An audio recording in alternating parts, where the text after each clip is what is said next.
Carry me they go, Jehovah carry me they go, my husband house. Carry me they go, Jehovah carry me they go, my husband house. I'm sure that's the song of teams like Germany and Uruguay. We all thought to be making it to the knockout stages of, the World Cup, but did not make it. Yes, the FIFA World Cup 2022. The group stages have already wrapped up, and things are happening. But before I dive straight in, you're welcome to another episode of Strictly Sports. This is a World Cup special. From jumping himself, the hard tackling, and the super dynamic midfield maestro, a combination of Makaleli and Xavi, N'Golo Kante, and Andre Pele, where intensity and tenacity meet craftiness and guile. And quickly, let's dive into the good stuff.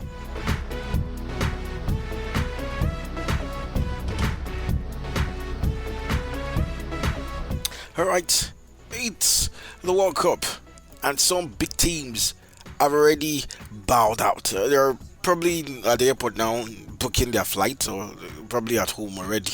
Talking about the likes of Germany and even Uruguay. You know, Ghana were looking for vengeance against them. They didn't get the vengeance, but all the same, they got a form of vengeance because even though they lost, South Korea were able to make sure that the pain of 2010, when Suarez saved that ball with his hand, with Samuel Gyan missing the ensuing penalty, was put to bed.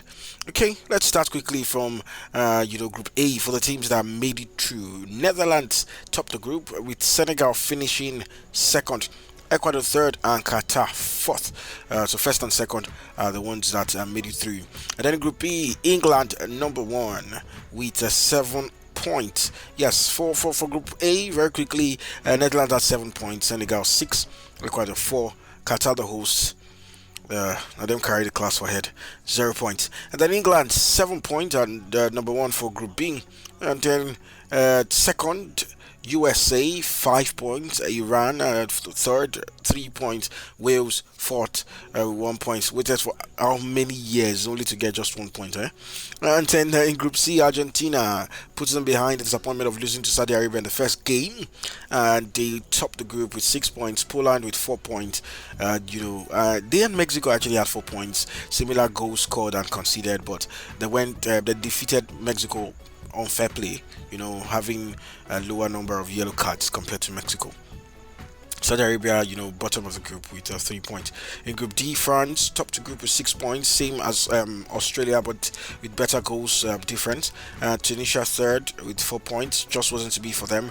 And then Denmark, bottom of the group, surprisingly. And then in Group E, Japan top the group. Yeah, that's the group that that's a group that cooked in this World Cup.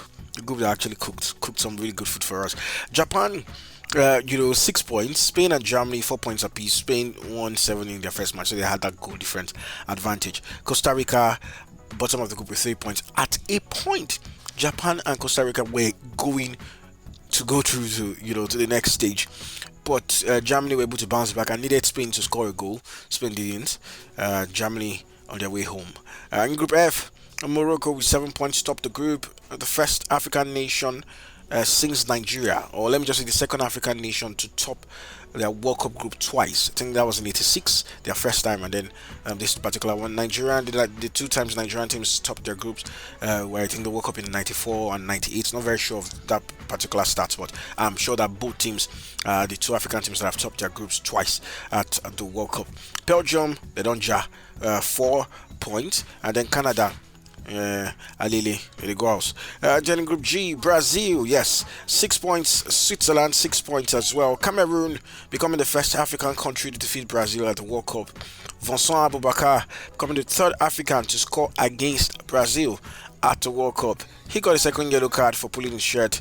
At what cost? At the cost of scoring the biggest goal of his career. And then bottom of the group is Serbia with 1 point. In Group H, Portugal. 6 points. South Korea, 4 points. Better goals. They had more goals scored than Uruguay, even though they had the same goals difference. We were also on 4 points. And Ghana, after all the Gragra, came fourth rather, with 3 points. Bottom of the group. So this is what the round of 16 looks like right now. The Netherlands will play against the US of A. Argentina against Australia, Japan against Croatia, and it's going to be Brazil against South Korea, England against Senegal, France against Poland, Portugal against those who finished second, which is Switzerland, and then Morocco against Spain. These are some very powerful games. Let's talk about some of the the top performers so far. The likes of Alvaro Morata, Kylian Mbappe, Cody Gakpo, getting 3 goals, leading the charge. Then for assists, Harry Kane leading that with 3 assists so far. Bruno Fernandes, Theo Hernandez, amongst those with 2. And for goals plus assists, that's goals contribution. Obviously, Mbappe is on top with Morata and Bruno Fernandes as well. And then for free kick goals, yes, Marcus Rashford 1-1 for him. Luis Chavez of Mexico, 1-4. Lionel Messi, no free kick goals scored. Ronaldo, no free kick goals scored. You know how it is now. Quite interesting. And then for the players who have missed the very big chances, Romelu Lukaku, just wasn't to be for him against Croatia.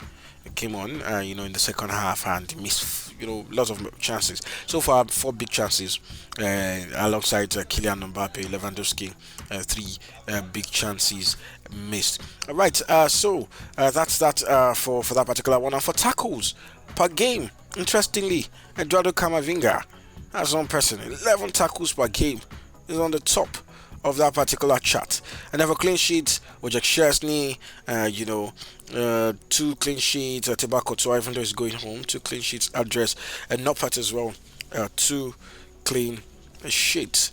Alright, but that's just it basically, and this is going to be a very interesting one. Tomorrow, which is the 3rd of December, all the games, continue.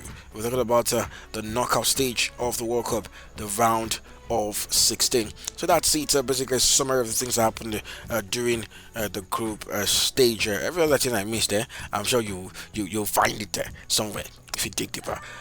Thank you very much for keeping it there with me on another episode of Strictly Sports.